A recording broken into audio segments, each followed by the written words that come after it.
Apa kabar? Selamat datang ke video Cinta Bijak 101. Kali ini saya mau menyentuh sedikit tentang siapakah yang harus dijadikan kekasih, apalagi siapa yang harus dijadikan teman hidup. Ramai orang berkata, tidak penting siapa yang saya dating. So, bukannya saya mau kawin dengan dia, tapi hakikatnya dan kebenarannya ialah akhirnya orang yang kita dating itu besar kemungkinan akan menjadi suami atau istri kita. Dan apakah kata Alkitab tentang calon suami atau calon istri? Dan apakah yang tuntutan yang dibuat Alkitab ke atas suami atau istri Kristen? Mari kita perhatikan Efesus bab 5 ayat 22 terlebih dahulu. Begini bunyi dia. Hai istri, taatlah kepada suami seperti kamu taat kepada Tuhan. Jadi nampaknya bagi orang Kristen, bagi istri Kristen, kebolehan untuk taat kepada suami ialah satu tuntutan penting. Tetapi dikatakan di sini istri itu mesti taat kepada suami, istri Kristen mesti taat kepada suami seperti mana dia taat kepada Tuhan.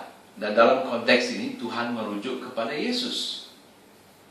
Kalau istri itu bukan orang Kristen, dia tak pernah taat pada Yesus. Dia tak tahu bagaimana untuk taat pada Yesus.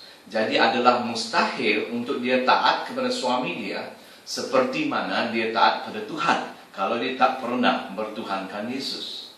Itulah sebabnya kalau kamu seorang lelaki dan kamu sedang mencari seorang istri Kristen yang baik, istri itu mestilah yang boleh taat pada kamu, tapi seperti mana dia taat pada Yesus.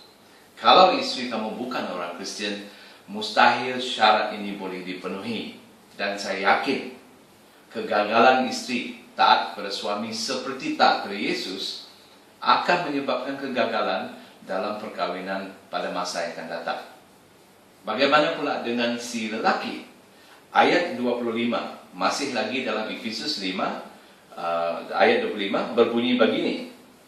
Hai suami, kasihilah istri kamu seperti mana Kristus mengasihi jemaat dan mengorbankan nyawanya untuk jemaat. Di sini, seorang suami Kristen disuruh mengasihi istri dia seperti mana Yesus mengasihi.